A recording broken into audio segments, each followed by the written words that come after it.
Oh, hey, it's me back again. I get asked quite a few questions about stuff that I've done, built, and things we used to do over the years. Anyway, somebody asked, what's my favourite thing for covering coils with? I've done all sorts of stuff. I've covered them with business cards, bits of porn, but money, loads of money. Look, 10 shilling notes. They were always a favourite. The old 10 bob notes. You youngsters out there don't even know what 10 bob is. It's one more than 9 bob. And I did a 9 bob note. It's quite a rare one. Dollars are favourite. People like that sort of that design on the dollar bill. There's a lot of foreign notes. Look at that. Loads of money. Loads of foreign banknotes. I buy loads of them. I used to get them all on eBay, stuff like that. They're all genuine notes, like, and you just cut the best bits out of them. They make pretty cool coil covers. The other thing I get asked is why did I stop? Why did I stop building? Why did I stop building machines? Well, I'll tell you, I started working with a new company at the beginning of 2018. I kind of gave up machine building as such in my workshop at the end of 2017, and 2018 I only built one machine for my good friend Budgie, who has a really great studio at his home, really cool, doing some nice tattooing out of there. Check him out. And so I just built in one machine. That was the last, pretty much the last show we did as well, which was at the Tea Party in Manchester that year. And yeah, that was kind of it. I started working for a German company, engineering. I've always had a full-time job, and yeah, that was keeping me busy. I was spending too many hours out in the workshop, you know. And the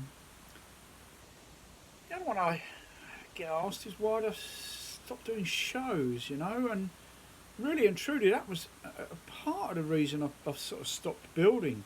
I know I've built sort of 5 machines this year, but I had a 3.5 year break from anything. Just didn't build anything for 3.5 years. I was still supporting the products I'd made previously, as I support them as long as you own them. As long as you bought the machine and you own it, I'll support it for you. You know, if you need springs, you need whatever, that's fine. You know, if it's servicing things like that, obviously I'll charge. But if you just need the springs, give me a shout. I can put a set in the post. It's not a problem.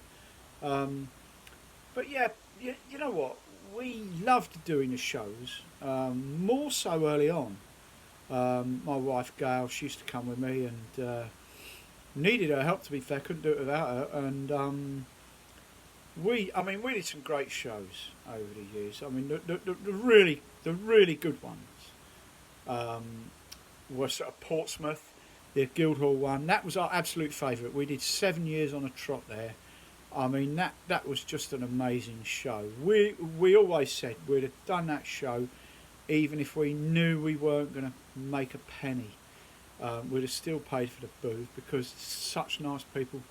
Great weekend we used to have. Just sat next to my friend Dwayne with his tattoo supplies, and Ian was there from Lucky Seven over from Belgium, and various other people. And we just used to have a really great time. It was just a fun weekend, you know. I think one weekend I've spent most of it sort of taking a piss out of Emilian, and but I don't know. It just used to. It was just fun, and that was absolutely our favourite show of all time, no doubt about it. It's a tragedy, you know, that Stevie passed away, and he was such a nice guy. Yeah, missed by a lot of people. And what else? What other shows did we do? Well, we did Brighton. Okay, we did that 3 years on a trot. We did the last year at the racecourse, and then a couple of years at the hotel on the seafront. But Brighton was always a great show. I mean, obviously I preferred it at the racecourse. I went for a couple of years before I even traded there at the racecourse, and you know, free parking on site. That was great. That was the absolute bonus, obviously, of the racecourse for that venue. But great show. You know, I don't know if it's still going. It's well worth a visit. It's a great international show. Great artists, massive load of traders. Now the other couple of big ones that we traded at. We did Manchester and Liverpool, 5 years running on each of those. Totally different venues. I mean, the Liverpool one was at the Adelphi Hotel, Britannia Hotel, which, you know, Britannia Hotels being what they are. But that was kind of a historic place, pretty funky venue, lots of ins and outs, and, you know, sort of finding where people were and different things going on and stuff like that. And then we were dumped down in the basement with the rest of the traders. It was pretty bleak down there, you know, no daylight or anything. But yeah, we did all right. We enjoyed it. It was a great show, great city. Love Liverpool. Manchester Tea Party, fantastic. I love the venues where it's in one massive, great big hall. And a tea party for me, that was it. That was just fabulous. Just everything there, you could just see everything that was going on, and I just think it was a great atmosphere like that. Some people prefer it, you know, all in one little, you know, well, all the little nooks and crannies and stuff like that. But that one great big sort of bland room with just nothing but tattooing and traders in it was great. You could walk around the outside and see all the trade bits and go up and down the aisles for the tattooists and grab your stickers and do what you like, and that was great. And I believe Manchester Tea Party is on again in 2022, new venue. You know what, I'd love to go up there and have a look.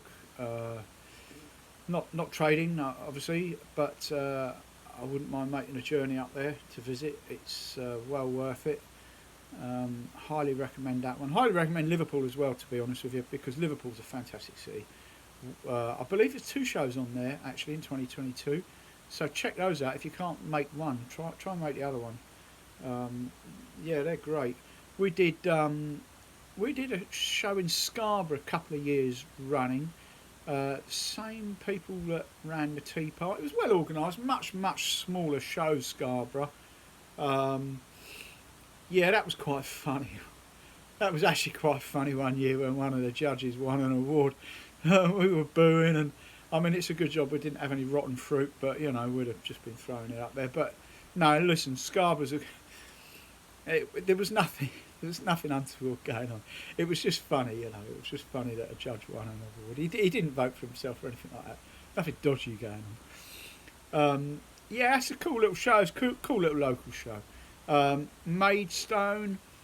We did that a couple of years. Maidstone in Kent. That's actually not a bad show. That was a pretty good show. That we enjoyed that, and it's pretty much the most local one for me. I'm being only up the road, easy to come back home at night. No overhead costs with the hotels. You know, just a booth fees, and that was it. And I have to big shout out for the Carlisle show, the North Lakes tattoo show. Colin and Mike, you know what they're doing up there. That was great. We did 2 years up there. That's really cool. Nice small show, great atmosphere. I donated a machine there for prizes. I've done that a few times at shows. Donated sort of machines on a stand for best of show. It's normally, ironically, it's been people. I think every prize that I've made and donated has been won by somebody using rotary machines. It's a bit of a shame, you know, that they'll probably just sit there on a shelf not getting used, but yeah, it is what it is. Carlisle, yeah, great place, Carlisle. But sadly, it's back on next year, sorry, for 2022. But sadly, it's such a long way for me to go, you know. It's over, you know, like, I think it's about 400 miles or something. And yeah, just such a long drive. But yeah, if you're anywhere closer than me, get up there, give them a visit. You know, it's great value as well, got to be said. You know, some of these shows, they're charging 30 quid on a door and stuff like that. But, you know, Carlisle was always like 10 quid or 12 quid or something like that. You just can't go wrong. Same as Portsmouth. Portsmouth was a tenner on a door or something. And that was part of what made it great, you know. nobody felt turned over getting in. And I've got to give a mention out to Cariad Inc., the North Wales show. That was absolutely the worst show we'd ever done. It was badly organised. It was just rubbish. I don't think we made anything.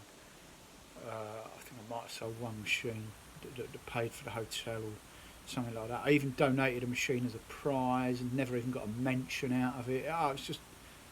It was just rubbish, so pretty glad that one's not on again. Been to loads of other shows. I mean, I went to Dunstable 1991, still got a t-shirt or vest somewhere on that. And other shows, that I've been to in Southampton. London show, London was good, the original London in the Docklands, that was great. It was far too expensive. I gave up going there in the end, but we went there 4 or 5 years on a trot. I used to spend a fortune on a credit card buying handbags and stuff for the wife, but no, there was nothing wrong with that show, I think, other than the cost of getting in, which is a shame. And it kind of gets me a bit that these places, when you're booking online, you're printing your ticket out, but you're printing your ticket out yourself. It's not like they're posting it to you. They're still charging you a booking fee. That bugs me a bit, that does. But, there's probably some sort of handling fee that the people doing the transaction charge. But why should the public pay for that? It should be the organiser that pays for that, in my opinion. But, don't let that hold you back from going to a show. That was the history of the shows, really, and why we stopped. Just, I think we just had enough. I think it was just booth costs mounting up, hotel costs, fuel costs, and the time involved as well. We'd leave on the Friday, go up on the Friday, get back really late on a Sunday if it was far away, and it all just mounts up, and also at the start, sort of like the early Brighton shows, still quite a lot of machines. Liverpool, Manchester, used to sell quite a lot of machines, and then gradually it slowed up, and eventually you were sort of lucky to break even when you bear in mind all your expenses, and it was quite an easy decision to stop doing shows, to be fair. And I'd be in the workshop all the time just building stock, and it just became a bit monotonous. Like I say, I've only built 5 this year. I'm just building the 5th one now. I might do something a bit weird before Christmas. I've got an idea for a weird machine in mind, but probably won't be practical to use. So maybe I won't bother wasting the effort on it. It'd probably be better to do a Christmas special machine or something like that. I don't know. But hey, there we go. What was the other question I get asked? Why do people use rotary machines? What can I tell you about that one? Okay. Well, look, anyway, like, share, subscribe. Watch out for more videos and stay safe. Catch up soon. All the best. Bye now.